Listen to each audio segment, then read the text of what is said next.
Hey team, so I'm here in the piano lab, about to practice. I didn't want to come today. It's spring break, and I had COVID, like a week ago.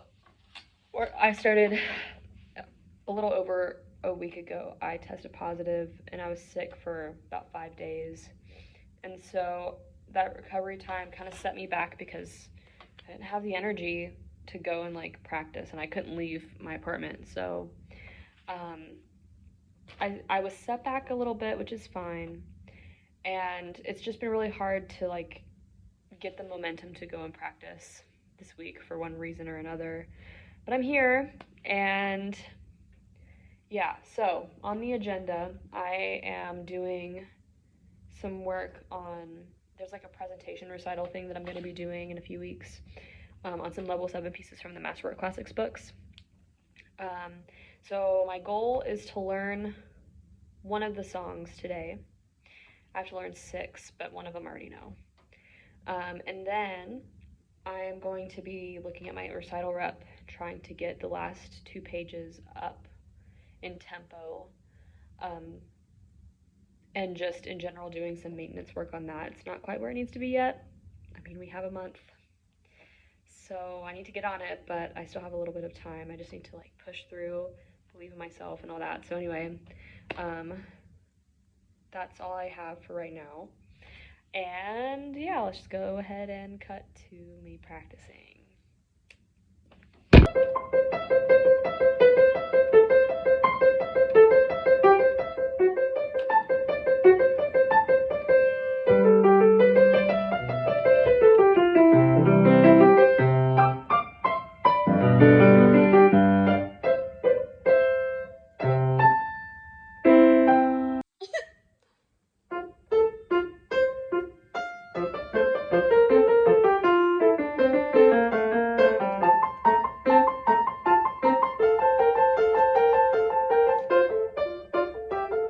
That's not the right fingering.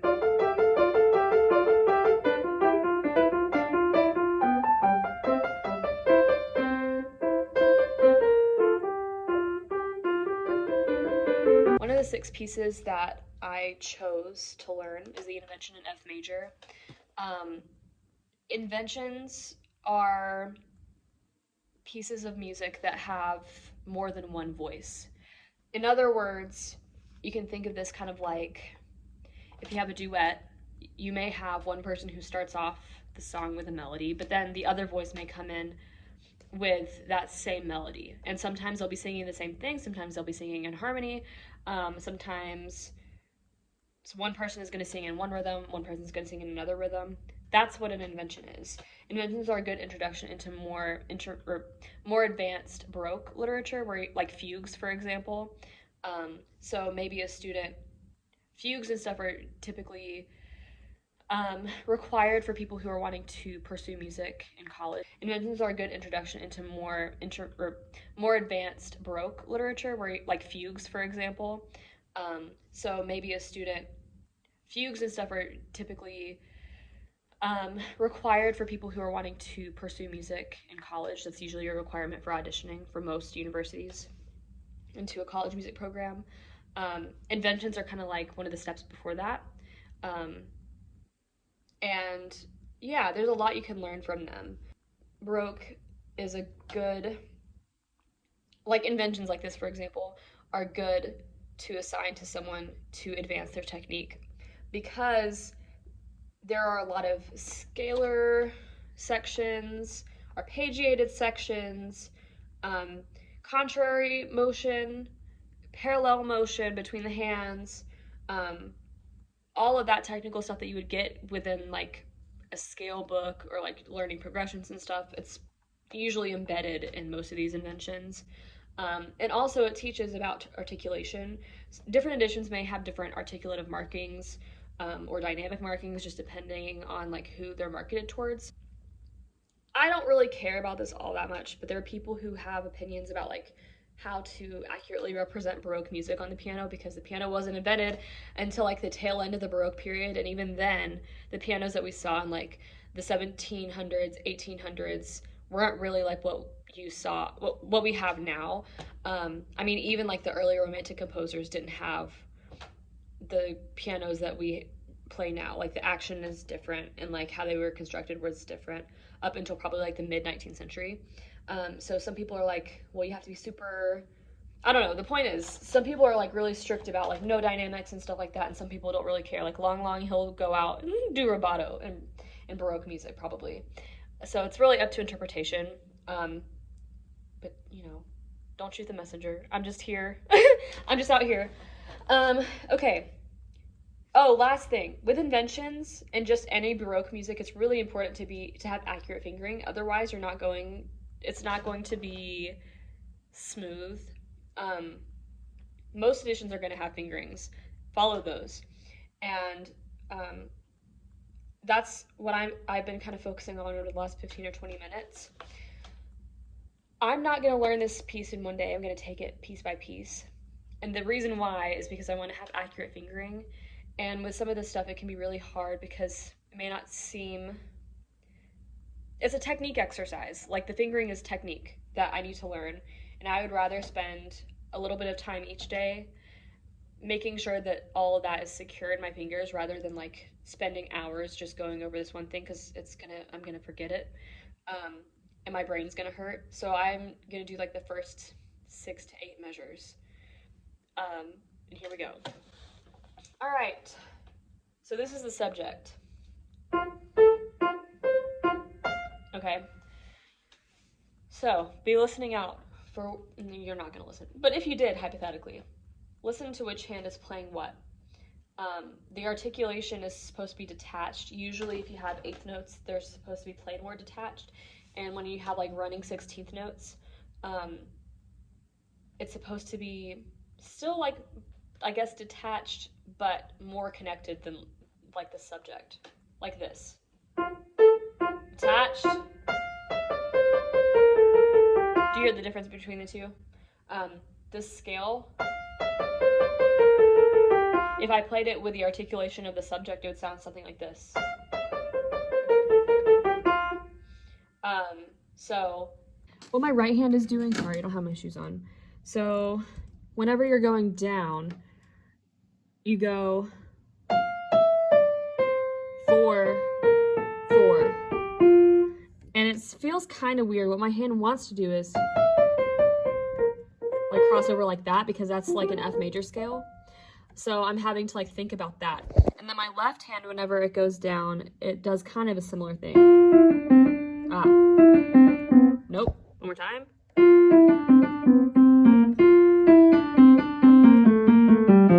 Like that. So that's kind of the thing that's being worked on.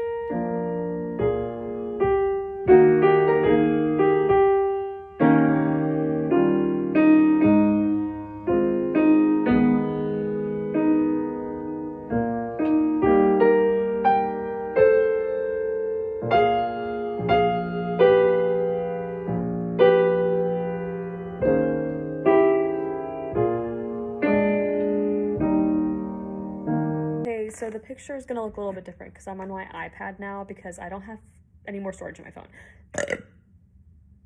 Let's try that again. Hey guys, so the picture may look a little bit different, and that's because I was recording on my phone, and guess what? I don't have storage. So we're transferring to my iPad.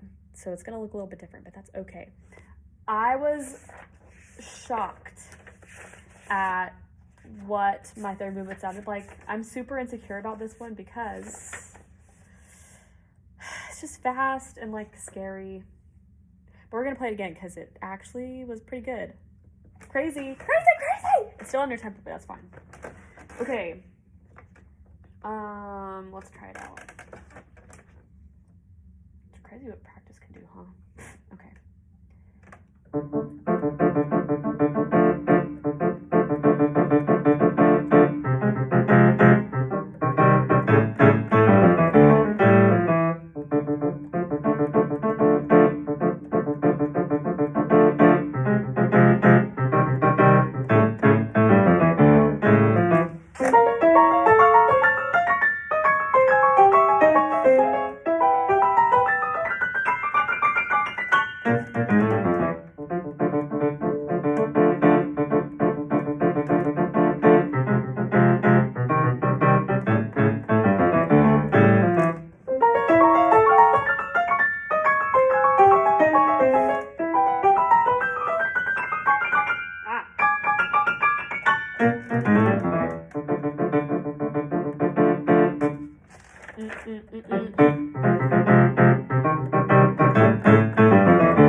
No.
That was bad. It's okay. We're keeping on.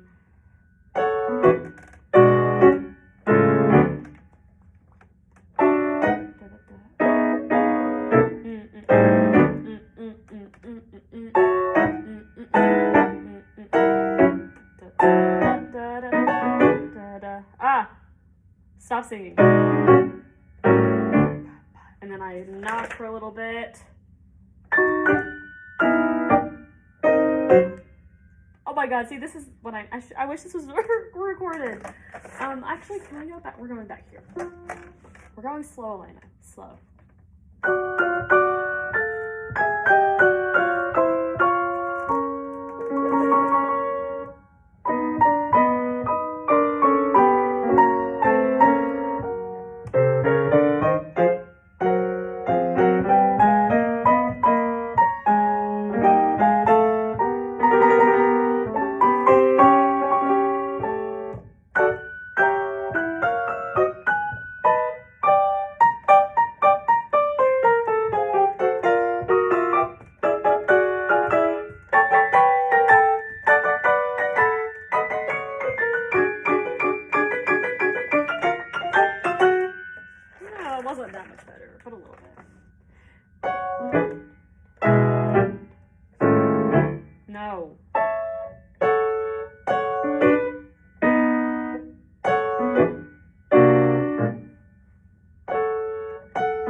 then I'm gonna knock. Okay.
That's not good.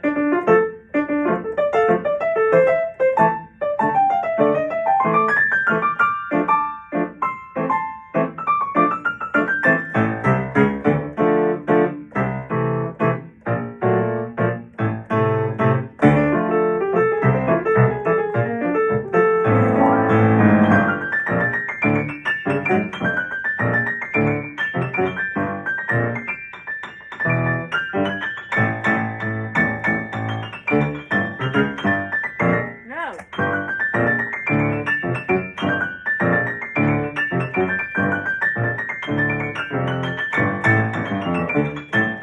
Ah.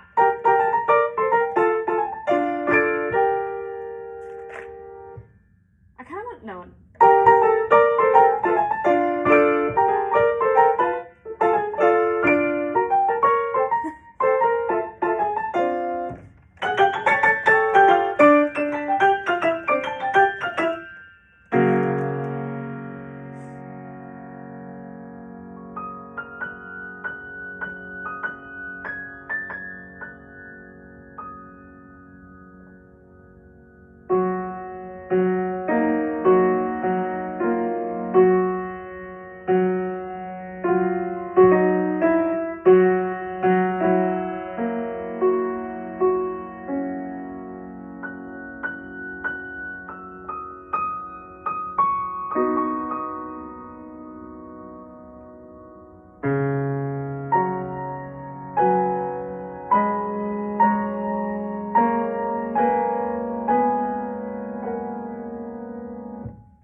Something like that. Let's do that part one more time.